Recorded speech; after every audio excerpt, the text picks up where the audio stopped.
Let me show you one more thing. Proverbs 9. And this is the key to overcoming not only enslaving sin, but any sin. This is the way that God wants you to overcome sin. You can overcome sin. Here's an important thing. You can overcome sin in ways that glorify God, and you can overcome sin in ways that glorify you.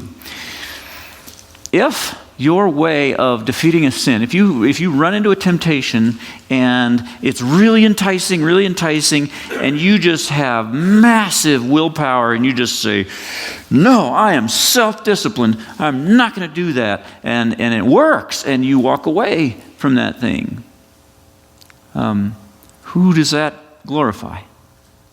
You, right? That's impressive. You had all that strength. Awesome, right? Awesome. Does it say anything about God? Not necessarily. Just shows that you're really got your act together.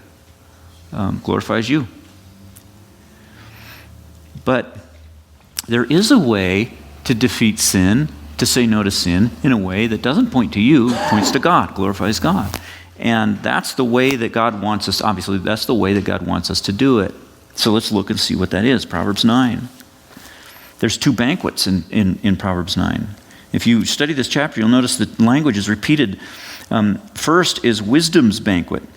Verse 1, wisdom has built her house. She's hewn out 7 pillars and so on. And she calls, look in verse 3. She has sent out her maids, and she calls from the highest point in the city, let all who are simple come in here. Okay, that's wisdom. Calling all the simple. That means the people that aren't too bright. And saying, come in here to my feast. Now look at verse 13.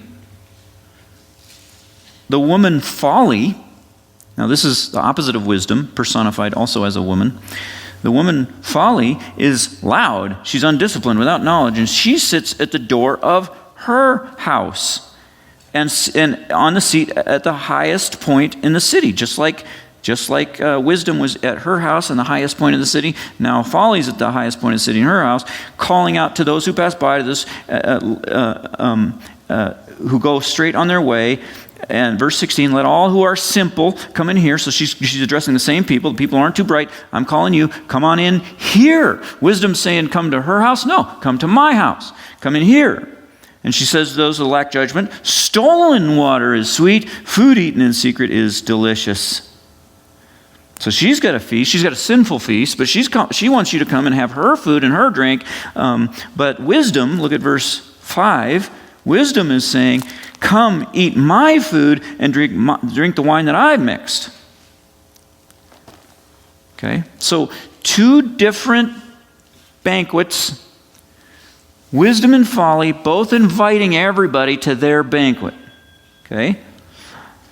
Now, what God wants you to do is not to just resist folly's banquet. That's not enough. That glorifies you, not God. If you stand there and just your plan, your game plan is just, I'm going to just learn how to just say no to this banquet. I'm going to stand by this banquet table and I'm going to look at all this food and drink and I'm just going to keep saying no, no, no, no, no. I'm not going to do it. I'm not going to do it. You try that. You'll last a little while. Some people will last a minute. Some people will last an hour. Some people will last a day. Eventually, you're going to be sitting at that table eating. Right? Guaranteed.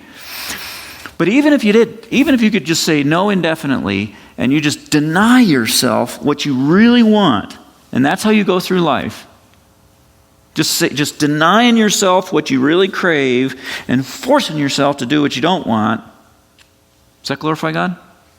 No. How could that glorify God? Just your heart's in love with the world? That'll never glorify God if your heart's in love with someone else. Right? That doesn't glorify God any more than honor your spouse. If you told your spouse, every minute of every day I want to sleep with that other person, but I am forcing myself to come home to you. Does that honor your spouse? No. God, the relationship with God is the same way. What God wants and what honors God is if I defeat that sin, not by resistance, but by preference. By saying, you know what? You got that stuff. He's got this stuff. I like this stuff there. I'm coming over here. That. Who does that honor? The chef over here? The one who created all this food and drink? Put it on the table?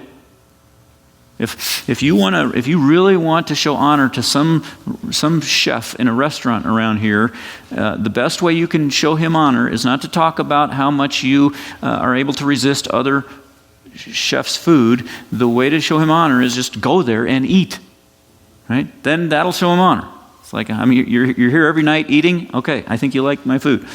So what God wants is for us to resist sin by wanting something else more, something better, more than we want that sin. The sin does bring pleasure.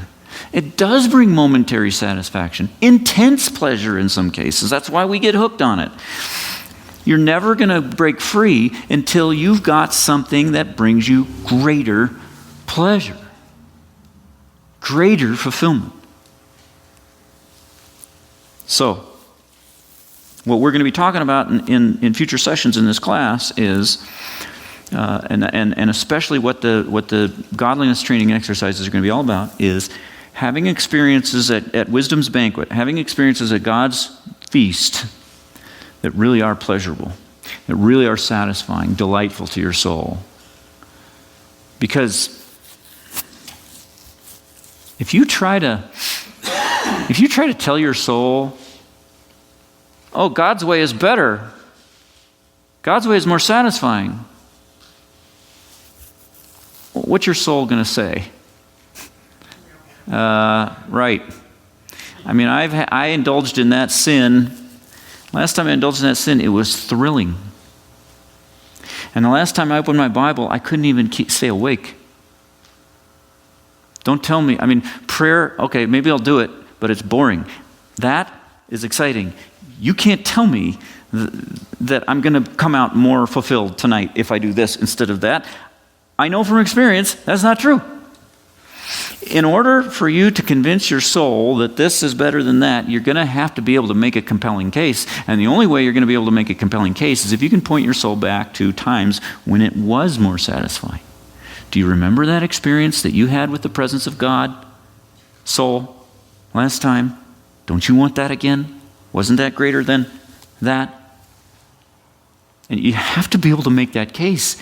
You're not going to escape enslaving sin until you succeed in having experiences with the presence of God that are delightful to your soul, to the point where your soul likes it, craves it more than the pleasures of sin. So that's what this class is going to be all about, is how to get there. How do you have those experiences with the presence of God so that you can defeat sin by preferring rather than by just resisting. Okay? Okay. Yeah. How do you balance that with the Luke 9:23 passage about when it says deny yourself? Okay, so Luke 9:23 says, deny yourself and follow me. Scripture says a fair amount about self-denial. So where does self-denial fit in? It fits in, self-denial, it's a great question. Self-denial fits in that, in the acknowledgement that the pleasures of this world are indeed real pleasures. You have to have a certain amount of experience, a certain amount of loss in order to get this gain. That's the denial part. What I'm talking about tonight isn't that there's no loss. What I'm talking about tonight is that if it's only loss, then there's a problem. If there was a period in my life where if there was some impure image of a woman that I could look at, and I'm tempted to look, and I didn't look, and I walked away. I was like, no, I can't do that. I walked away. I experienced that as loss. I walked away feeling like I missed out. And it was painful. It was just painful because I felt like I just missed out on something that I was just craving. Now, since the Lord has taught me some of these principles and stuff, I've had these experiences of God, I start to get enticed by a sin. I'm like, wait a minute, this is better. And as soon as I turn around and I start looking at this, it doesn't feel like I've lost anything. It feels like I've gained something. It feels like I'm coming out ahead now instead of coming out behind like it used to feel. And that's what the goal we're shooting for, is the self-denial, once it's done, feels like gain. And that's why Jesus said, deny yourself and I will, and then he starts making promises, right? Because we need to see the gain. So yeah, there is a certain amount of denial. It does, in the short term, it does hurt. It is loss. It's you could compare it to, since we're talking about Thanksgiving. Suppose you're driving to Grandma's house for Thanksgiving, and you leave in the morning. You're going to be eating at 2 in the afternoon, say, when everybody arrives. And so you pack up the kids, and you're driving, and it's kind of a ways, and you stop for gas. You're getting kind of hungry, and you stop for gas, and they've got those gas station hot dogs in there. And you're just like, I'm kind of hungry. I'll get my appetite. I'll get a hot dog or two, or another one, third one, and some chips and a pop, and you just kind of lose control, and you're just like, this stuff is good.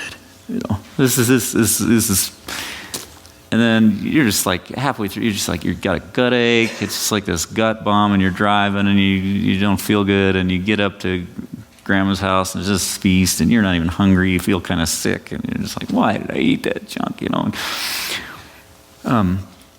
So the next Thanksgiving, you stop at the same gas station. You're also hungry. They get those same hot dogs, and literally the same ones. They've just been going on that thing for that whole year. And you see that, you just kind of want a hot dog and everything. You're like, no, I want to enjoy this Thanksgiving. And it's a little bit painful to not get the bag of chips and the hot dogs. A little bit, it's loss. It's self-denial, but only ultimately for satisfaction purposes, not just pure denial. Does that make sense? Okay. That's going to be the main guiding principle that's going to govern everything we're going to be doing in here. Okay?